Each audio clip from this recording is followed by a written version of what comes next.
आणि श्री 18वा श्रीकृष्ण परमात्मा अर्जुनाशी संवाद साधताना कर्माचा बंध कसा टाकावा आणि केलेल्या कर्माचा योग आणि कर्मसन्यास कसा करावा हे पुन्हा पुन्हा पुन्हा पुन्हा आपल्याला आवर्जून सांगतात. त्याचे एक कारण आहे, जे कर्म बंधन करत ते कर्मातून कसं बाहेर निघायचं, ते कर्माचं बंधन कसं होऊ द्यायचं नाही, हा मोठा प्रश्न आहे माऊलींचा.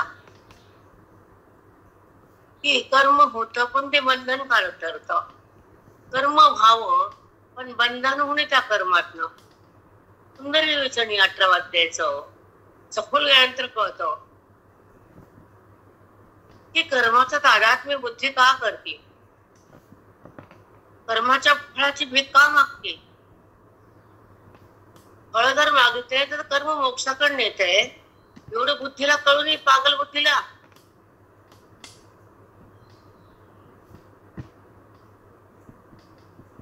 म्हणून बुद्धी भ्रामक आहे आणि पागल आहे, कारण ती फळाच्या अभिलाषा धरती, मुक्तीचा मार्ग सोडती आणि कर्माची धारणा बुद्धीला होती. तेव्हा सुख दुःखाची उत्पत्ती पाप बनण्याच्या द्वारे उत्पन्न होती.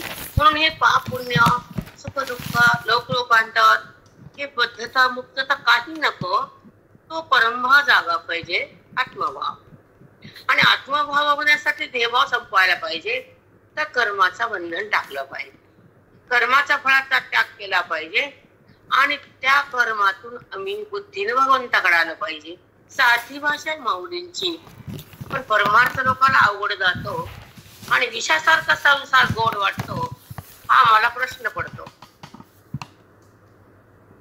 एवढं विष पोचवतात लोक, एवढा हाकार मारलेला तो संसारात, त्याला प्रेम करावं वाटतं पुन्हा पुन्हा पुन्हा पुन्हा. ज्याच्यात सुखच नाही तिथं सुखाची भीक मागतो, जिथं सुख आहे तिथं बुद्धीला बाजूला करतो. जीवात्मा असं का करतो? यत्किंचित सुखाचा लाभ नाही तर संसार आहे, तो देह आहे, आणि ती वृत्ती, ते नाते, तो विषय, तो संसार, ते जगत सगळं भ्रामक आहे. इथं सुख नावाचा पदार्थ नाही, सुख लवलेश नाही, आणि त्याला बुद्धी सोडायला तयार नाही. आणि केलेलं कर्म साठल्याशिवाय संपत नाही, संचितात कर्म जातो. का बरं? भिगारी म्हणतात संचित कर्माचे, तुमच्या पापाचे आणि पुण्याचे.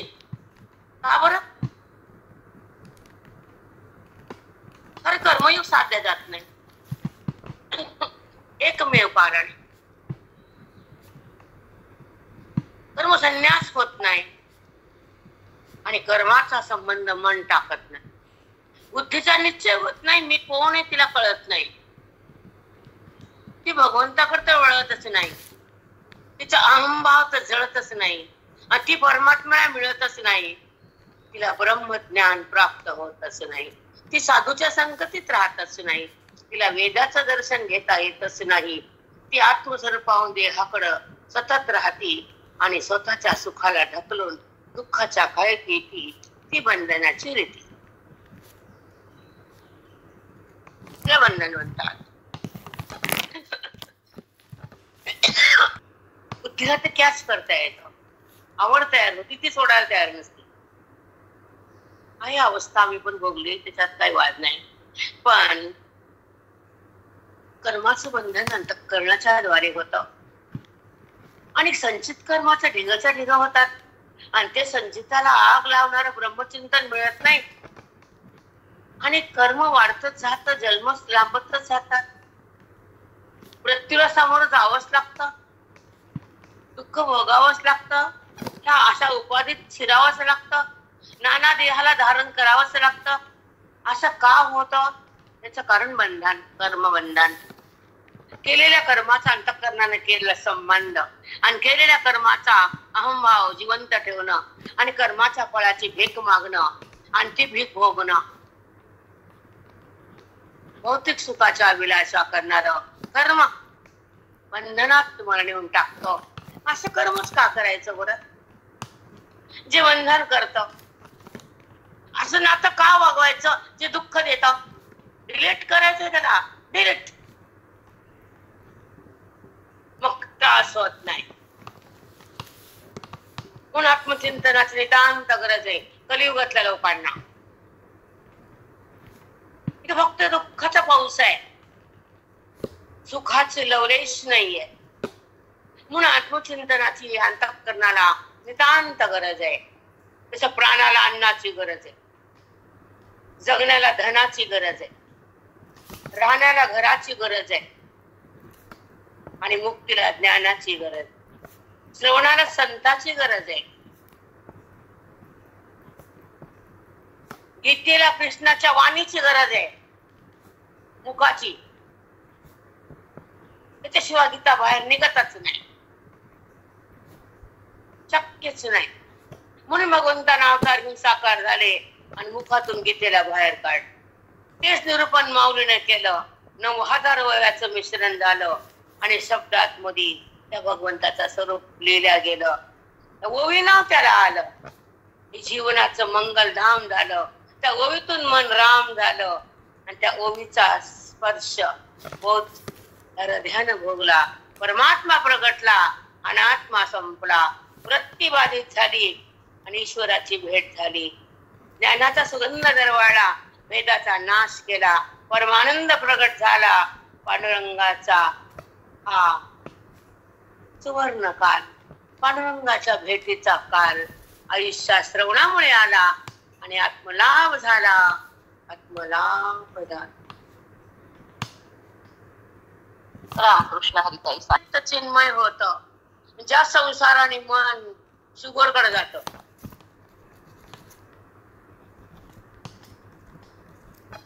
खोट्याकडे जात, मग विषयाकडे, खोट्याकडे, नात्याकडे, सगळे अनात्म पदार्थ. जे चिंतन चित्ताला चिन्मय करत, सुखाकडे नेत, पण मन नात्यामध्ये गुरफटत आणि जोडे खात. का बरं? अधिकाराची न्यूनता. तिथे श्रवण थैमान घालतो, तिथे ओवी हृदयात नाचती, तिथे बुद्धी हसती. बबाड नाही, बुद्धी. हो मग ओवी नाचते, बुद्धी हसते. किती छान. चिंतन खरंच आहे. हो मग. आणि मनानं नाचणं वेगळं. ब्रह्मानंदी लागली टाळी, तिथे देह कोण सांभाळी? कोण सांभाळणार? देहाकडे कोणाला पाहायचंय? त्या खोट्या देहाचा काय संबंध आहे त्याचा? कोण बघायला माऊली त्याच्याकडे? काहीच नाही. आहे की नाही? काही गरजच नाही त्याची. झालं त्याचं साध्य संपला तर काय कशाच काय त्याचं जाणीव? दार लावलं, रस्ता दिसतच नाही, तोंड बंद केलं, भांडण होतच नाही, ते संपला, भेद राहतच नाही, श्रवण आत गेलं, अज्ञान उरतच नाही. राम माहीत आहे.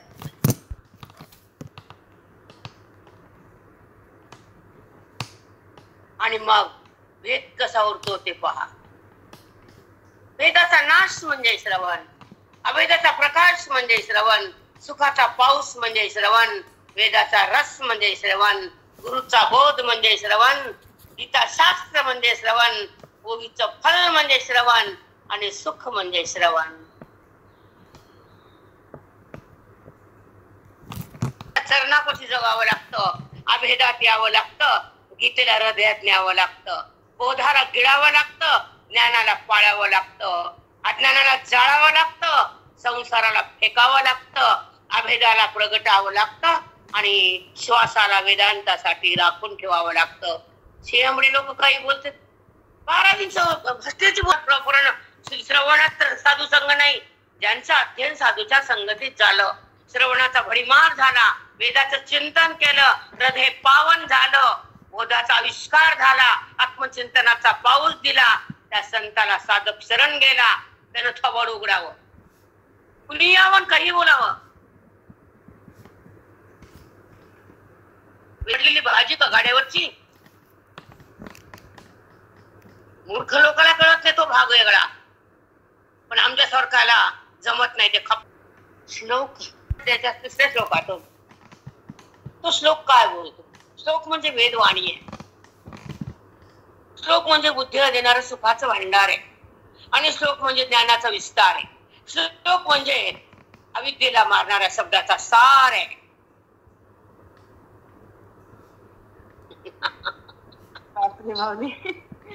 किती छान शब्द येतात तुमचे बा. हा, गीता म्हणजे काय. त्याज्यम दोषवदित्ते कर्म प्राहुर्मनीषिणः. ते तीवर दिसते याच्यामुळे पुढे घेतात. त्याज्य म्हणजे त्याग. त्याज्यम दोषवदित्ते कर्म प्राहुर्मनीषिणः.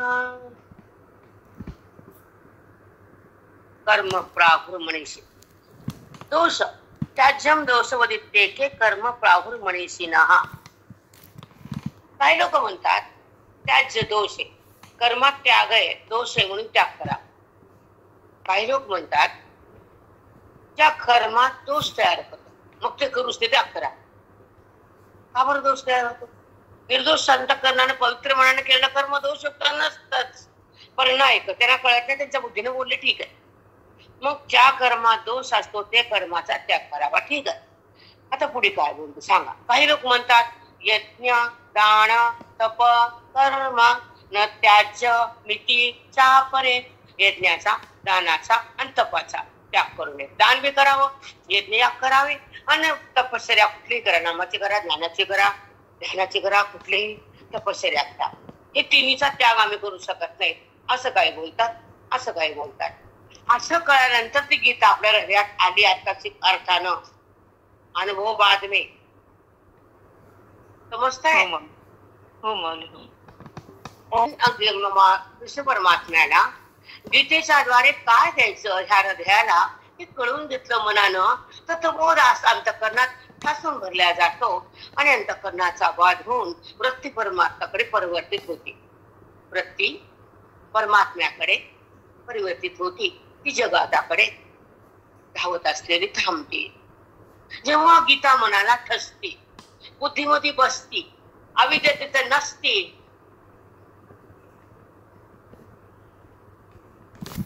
मनाला तो आधार परमात्म्याचा होतो मनाला. तुम्हाला लिहायचं का समजून घ्यायचं बघत बसा. आणि बरं लिहून काय पुन्हा वाचतात का काय काय नाही. ते कर्माते मनती बंधके जैसे आपण नग्न भांडके जगाते म्हणे.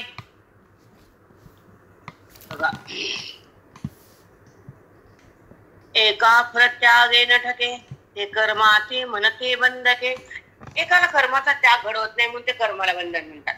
पण ज्याला कर्माचा त्याग घडतो ते बंधन नाही, ते कर्म सुयोग्य म्हणतात. आणि मोक्षाकडे नेण्यासाठी ते सुंदर कर्म म्हणतात असं माऊली बोलतात. जैसे आपण नग्न भांडके जगाते म्हणे.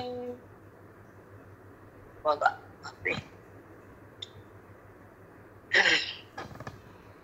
म्हणून ज्यांना कर्माच्या फलाचा त्याग संभवत नाही तसे जगातले लोक म्हणतात ते कर्मच करू नये. ज्याला त्याग संभवतो फळाची आशा सोडता येते ते कर्माला एक किंमत देतात असं नाना रूपाने माऊली आपलं समजवतात.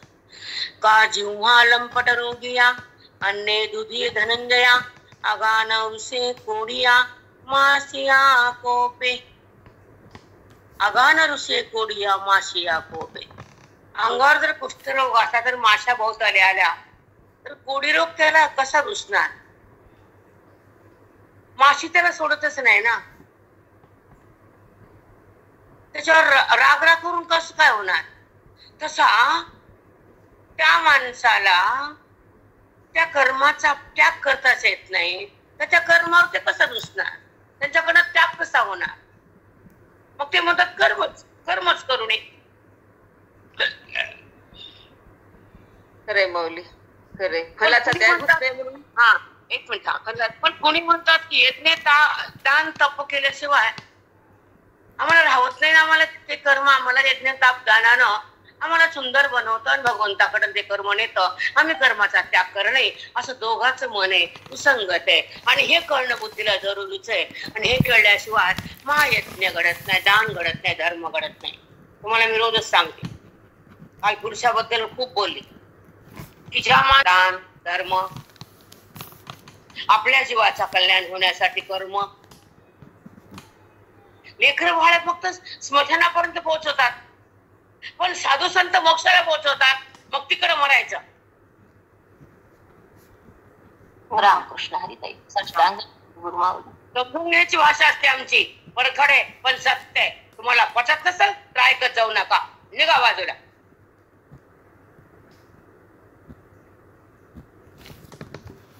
कर्माबद्दल चाललाय विषय, तर कोण काय म्हणतो आणि कोण काय ते दोष म्हणतात, कर्म दोष पाहतात. आणि कर्म करून कोणी त्याग करतात आणि यज्ञ दान तप आम्ही सोडणार नाही. आणि त्या यज्ञ दान तपाच्या कर्मातून आम्हाला मोक्षाच्या मार्गाकडे जायचं हा त्यांचा बाणा असतो.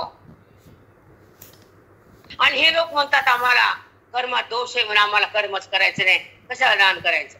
पोराला पोरीला जावयाला सुनाला नाताला नातीला चलो चलो आन देव. आम्ही म्हणतो ज्ञान देव, वो बोलते आन देव, हम बोलते ज्ञान देव. ज्ञानदेव आनदेव किती फरक आहे माऊली. खरंच ते स्मशानाकडे स्मशान करतात संसारात. ते कड लोक आहे का मोठ्या माणसाची इज्जत सांगा? प्रत्येकाने दान गरज आहे माझ्या ऐकण्याची, पण कोण विचारतं? पायाखाली घालतात आम्हाला. कोमटे तर लय आमटी बेकार जात, लय माहित नाही ज्याला बौद्ध माहित नाही, ज्याला श्रवण माहित नाही, ज्याला सत्संग माहित नाही, ते पारशी. हो माऊली पारशीच आहेत ते म्हणती बंधके एकाला फरताप होत नाही म्हणून ते कर्माला बंधन म्हणतात, दोष म्हणतात. जैसे आपण नग्न भांडके जगाते म्हणे. ते भांडकर लोक स्वतः बी खराब जगाला बी खराब म्हणते. जाऊ दे. कामा जिव्हा लंपट रोगिया. ऐका आता, जिव्हा लंपट ज्याला वाटतं ते खा वाटतं, त्याला पथ्य करता वाटतं का? ज्याला कर्माच्या फळाचा आस्वाद घ्या वाटतो त्याला कर्माचा त्याग घडतो काय?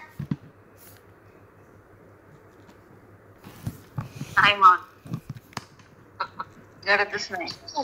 आमची ज्ञानेश्वरी पुण्या मठ्ठ बुद्धीला कळत नसते. त्याला सुंदर पवित्र बुद्धी पाहिजे, अधिकारी पाहिजे, श्रवण भरपूर पाहिजे, वेदांत हृदयात पाहिजे, मन शांत पाहिजे, चलबिचल नाही पाहिजे. त्या व्यक्तीला वेदांत कळतो आमचा, कुणाला कळत नाही.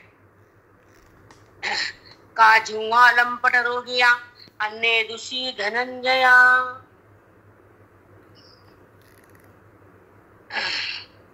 आता जिव्हा लंपट ज्याला अपथ्य आहे आणि ते खायचंच नाही, मग त्याला ते नाव ठेवते. बघा काय ठेवते?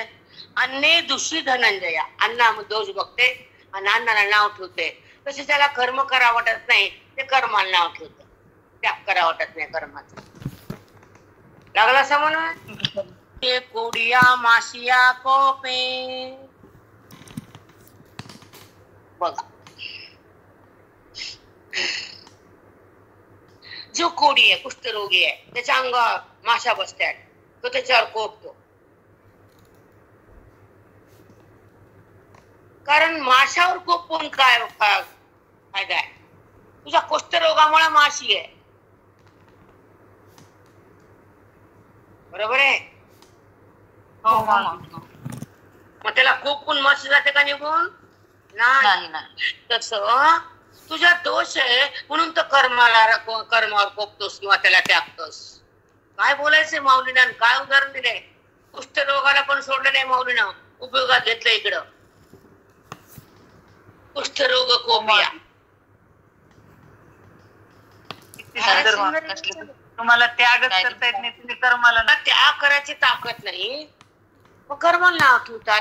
पण काही लोक म्हणतात यज्ञ दान तप हे कर्म आम्ही सोडणार नाही, नित्य नैमित्तिक टाकणार नाही, आम्ही नाही सोडणार नाही. ह्याला दोष दिसतो कर्मात आणि ह्याला फल दिसतं कर्म. हे ज्ञान दानानं धर्मानं मी पावन होणार, माझा पाव जाणार, मी दोषयुक्त मुक्त होणार आणि भगवंताच्या सोबत राहणार. मी दान धर्म करणारच, यज्ञ करणारच, ध्यान धारणा करणारच, सत्संग करणारच. ते कर्म टाकत नाहीत आणि टाकू बी नाही. कर्म टाकूच नाही, संबंध होऊच नाही, फळाकडे जाऊच नाही, भगवंताचा स्पर्श भोगला विना हे जीवन व्यर्थ भोगूच नाही. प्रत्येक पॉइंट मध्ये अर्थ असतो. माऊलीच्या शब्दामध्ये एक स्वारस्य दडलेलं आहे. त्या बोधाची ताकद एवढी की अज्ञानाचा राग करते, सुरा करते.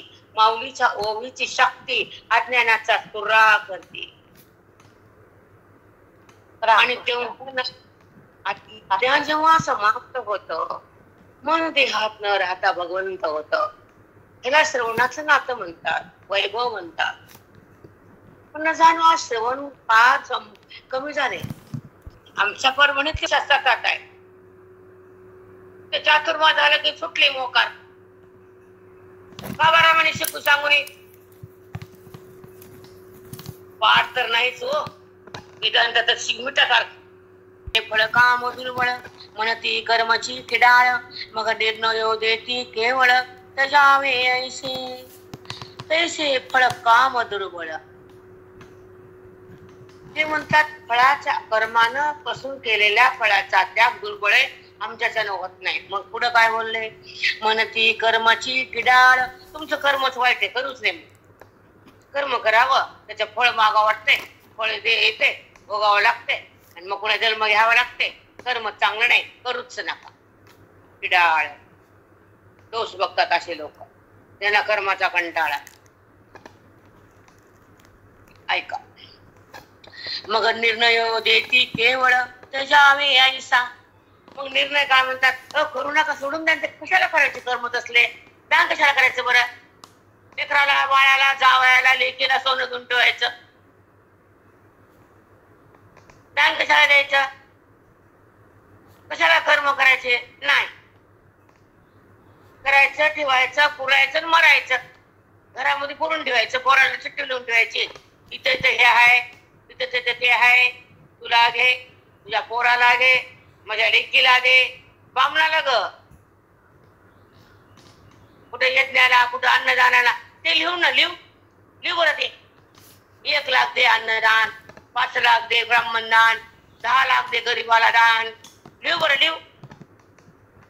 मातेच लिहू. सगळी इथं भरती, शेवटी आरती जगासमोर. एक मौस्कर गेली म्हणती यागाधिक करावेची आवश्यक, जे यावाचोनी शोधक आन नसे. एक काय म्हणते यागाधिक, कुणी म्हणतात यज्ञ याग दान धर्म केल्याशिवाय अंतकरण शुद्ध होते. बाबा अशुद्ध अंतकरण, मलिन वासना, मनामध्ये काय बी विचार येतात, काही मन भटकते.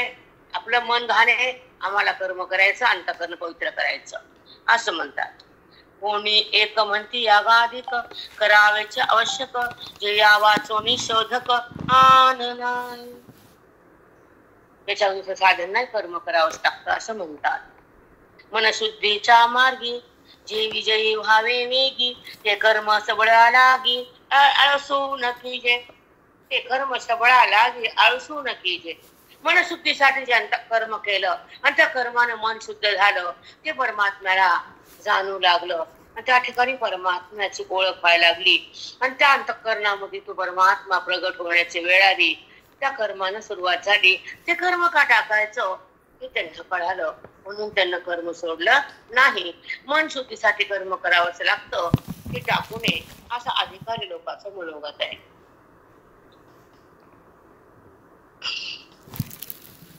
मनशुद्धीच्या मार्गी जे विजयी व्हावे वेगी, त्या कर्मानं विजय होतो. कसा कोणता? वेगानं होतो. अंतःकरण मलिन असतं, पापयुक्त असतं, दोष असतं, तिथं वासनेचा अंकुर असतो, तिथे भेदाचा उगम असतो, त्या मनाला देहाचा संबंध असतो, तिथं पाप पुण्याची उत्पत्ती आणि दोषाची त्या ठिकाणी सतत सतत प्रतीती असते. भान मन असतं.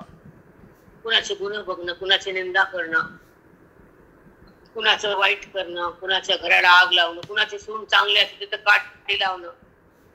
तर काय बाया का एका रंगाच्या आहेत का? 1000 बाया आणि 1000 रंग. एखादी भाऊ चांगलं चालले तर त्याच्या घरात पेट्रोल टाकतात आणि भावाला तोडते. हे कर्म चांगले का सांगा बरं? हे बायका करतात की नाही? कोणामध्ये मीठ का घालू नये, कुणाच्या दुःखावर असू नये, कुणाचा व्यवहार बघू नये, वाणी वाईट वर्तनच करून बोलूच नये. तर आपला घात आहे. ते आता फोनवर चालते, सकाळी 6ला फोन सुरू होते, कुणाच्या घरात 7ला सुरू होते. मग ती शोधावे तरी आगी जेवी नुबगावे, का आरशिया लागी साचावे अधिक रज. बघा लय सुंदर आहे. एक मिनिट.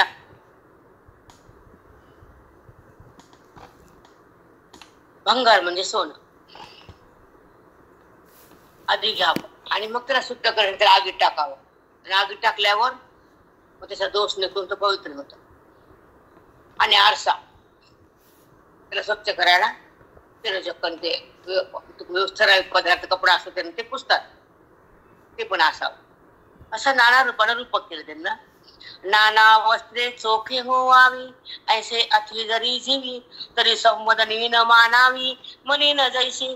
नाना वस्त्र का घाणदार येतं, आपल्याला धुणं होत नाही, पांढरा कपडा घरी निघत नाही, मग परठ्याकडे जायचं, त्याच्या भांड्याला नाव ठेवायचं नाही.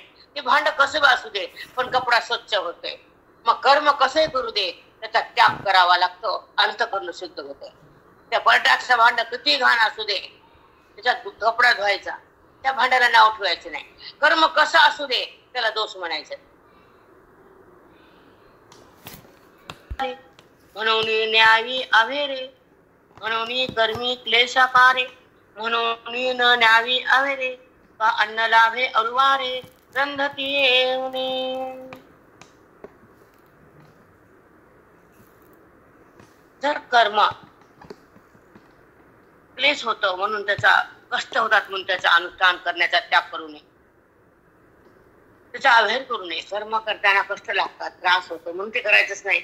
बऱ्याच बायकाला पूजा करा वाटत नाही रोज, बऱ्याच बायकाला लवकर उठा वाटत नाही, बऱ्याच बायका बिना आंघोळच्या ऐकतात ज्ञानेश्वरी, बऱ्याच बायका पलंगावर पडलेल्या असतात आडव्या जुडव्या. त्यांचा तर दोष आहे ना. आता ज्ञानेश्वरी घेऊन स्नान करून एकांतात बसून व्यासपीठ बसणं, आसन टाकणं, जागा ठरवणं, लिखाण करणं, माऊलीला मन देणं हे अनुष्ठान आहे. पलंगावर लोळ्याचं, पारसं बसायचं, अंगाला पाणी नाही. श्रवणामध्ये बिना आंघोळीचं जातो का मंदिरात आपण कधी ऐकायला? कोणतं कीर्तन बहिरंग ऐकायला मला स्नान लागतं आणि अंतरंग ऐकायला अंग घाण लागतं. कधीही दूषित अंगाने ज्ञानेश्वरी हाताळायचं नाही, कधीच सेवन बिना आंघोळीचं करायचं नाही. हे बाया तशाच कोडग्याच्या कोडग्या.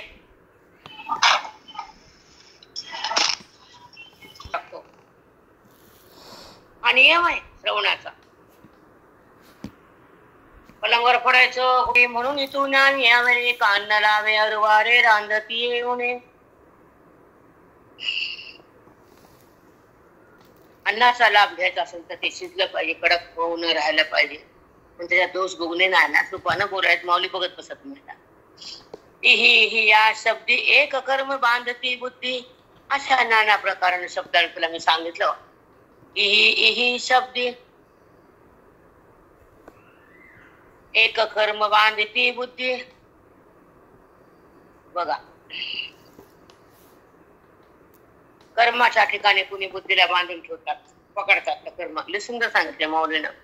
ही या शब्दी एक कर्म बांधती बुद्धी. कर्माला बुद्धीने बांधून ठेवलं. ऐसा त्याग विसंवादी पण पडून ठेला. असा वादविवाद बद्दल कर्माबद्दल भरपूर आहे. कोणी म्हणतं करावं, कोणी म्हणतं करू नये.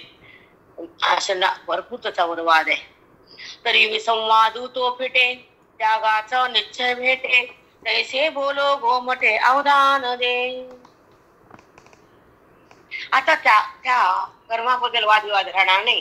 तुला असं बोलतो, तू लक्ष दे. कर्माचा त्याग कसा करायचा, कर्म करावं का नाही, कर्म कसं करावं, त्याचं फळ कसं भोगावं, कर्मातून कसं निघावं, तुला मी सगळं सांगणार आहे, तू लक्ष दे, असं भगवंत बोले अर्जुनाशी. तरी विसंवादू तो फिटे, त्यागाचा निश्चय भेटे, ते ताण रे. अर्जुना, असंच वादविवादेनं करावं का नाही, पण ते कर्म जर केलं, त्यातून ताक तयार झाला, त्याचा कर्म संन्यास योग केला, तर ते कर्म तुला माझ्याकडे आणल. त्याबद्दल मी तुला व्यवस्थित चर्चा सांगतो, त्याचे निरूपण पण तुला सुंदर सांगतो, ते तू ऐक, असं भगवंत अर्जुनाशी बोलतायत. आता 18वा अध्याय आणि ओवी 4 नंबर आहे. निश्चय तत्र त्यागे भरसत्तम निश्चयम्, शृणु मे तत्र त्यागे वरसत्तम, त्यागो हि पुरुष व्याघ्र त्रिविध संप्रकीर्तिताः. भरत सत्तम, भरत कुलातील श्रेष्ठ पुत्र अशा अर्जुना, तुला मी पुढचं काय सांगणार आहे ते ऐक. त्यागो हि, त्यागाबद्दल कसा निश्चय करावा, त्यागो हि पुरुष व्याघ्र त्रिविध कर्म संप्रकीर्तिताः. त्रिविध बघा, त्रिविध संप्रकीर्तिताः. त्यागो हि, हा त्याग पण 3 प्रकारचा आहे. तुला आतापर्यंत कर्माचा त्याग सांगितला, फळाचा पण त्याग सांगितला, पण तो त्याग 3 प्रकारचा आहे. तो कसा आहे तुला मी सांगतो, पुढचा होईल ऐक. तरी त्याग येथे पांडवा त्रिविध पै जाणावा, त्या त्रिविधाही भरवा विभाग सांग. तुला त्या त्यागाचे 3 प्रकार आहेत, ते भिन्न भिन्न त्याग कसे ते तुला मी सांगतो, ते तू ऐक. त्यागाचे चिन्ही प्रकार किती जरी गोचर, तरी तू इत्यर्थाचे सार इतुले जाण. अर्जुना, त्यागाचे 3 प्रकार तुला समजले, गोचर म्हणजे तुला कळाले, तर तो तुला त्याग बुद्धीला करता येईल. म्हणून तुला त्यागात नीट समजून घे आणि तो त्यागाला तू आरंभ कर. तरी तू इत्यर्थाचे सार इतके तुले जाण. तो त्याग कसा करावा, किती प्रकारचा आहे तू जाणून घे, तसा त्याग कर, असं भगवंत अर्जुनाशी बोलताय. आणि अर्जुन सुंदर शांतपणे ऐकतायत. मज सर्वज्ञाची या बुद्धी, जे अलोट माने त्रिशुद्धी, निश्चय तत्व दे आधी अवधारी पा. ऐक अर्जुना, मज सर्वज्ञाच्या बुद्धी. अर्जुना, मी कृष्ण आहे, मी सर्वज्ञ आहे, सर्वाधिपती आहे, जगाचा मालक आहे, सर्व अंतर्यामी आहे, आणि तू अल्पज्ञ आहेस. मी सर्वज्ञ आहे. माझ्या बुद्धीने तुला सांगतो हे चुकीचं नाहीये, म्हणून या माझ्या बोधाकडे लक्ष दे.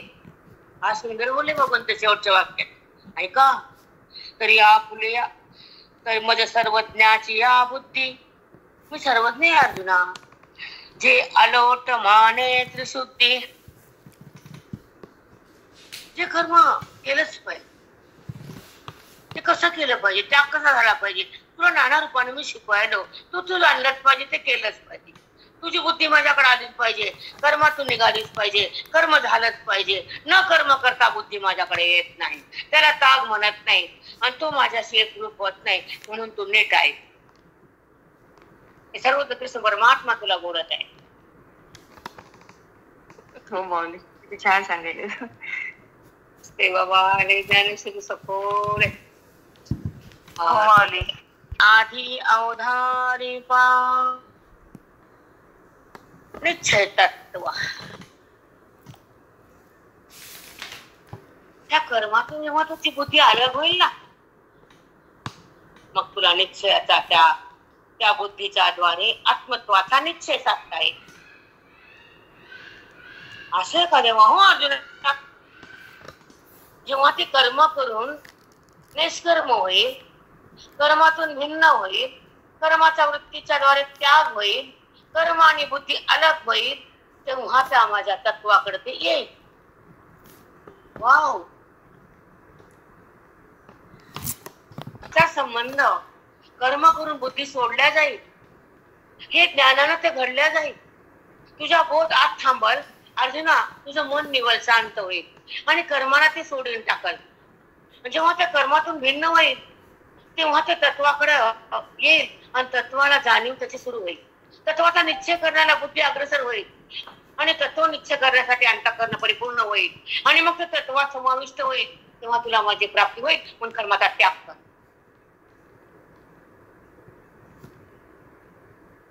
इतकं आवडलं की बाय त्याला अकलच नाही का. कर्माचा संबंध जेव्हा संपत, ह्या ओवीच्या बोधानं कर्म बुद्धीचा त्याग करत आणि जेव्हा श्रवण आत थांबत आणि कर्म बुद्धीतून बाहेर येत, तेव्हा मन स्थिर आणि पवित्र होत आणि त्या कर्माला सोडून माझ्याकडे येऊ लागतं. ते बोधाचा प्रकार आहे. बुद्धीला माझा आत्मत्वाचा आकार आहे. ती निश्चय करायला समर्थ होती, आत्मत्वाचा बोध घेती, कर्मातून भिन्न होती आणि अभिन्न तत्वाशी एकरूप होती आणि ती मला जाणू लागते. तत्वाचा निश्चय करण्यासाठी ते कर्म तुला उपयोगी येतं. म्हणून कर्माचा संबंध बंद कर, चिंतन चित्त शांत कर, अंतःकरण एकाग्र कर, बोधाला आत धर, मन पावन कर, कर्म बाधित कर आणि मी जिथं आहे तिथं बुद्धीला एक कर. कर्माच्या संबंधाने माझी प्राप्ती नाही आणि कर्म केल्यावर शिवाय मी कळत नाही. न केल्यावर कर्म मला माझी प्राप्ती नाही. कारण अंतःकरण शुद्धीसाठी कर्माची नितांत गरज आहे.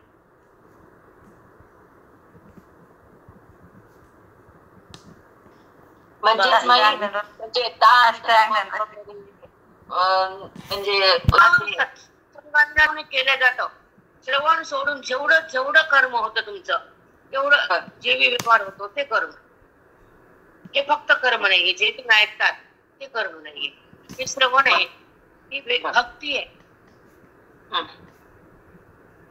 ही प्युअर भक्ती आहे. अहल्य कसं असतं बेटा, माऊलीचं मनोगत जेव्हा तुमच्या बुद्धीला पटलं,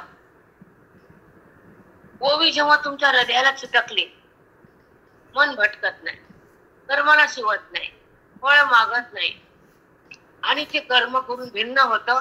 अंतःकरण शांत होतं.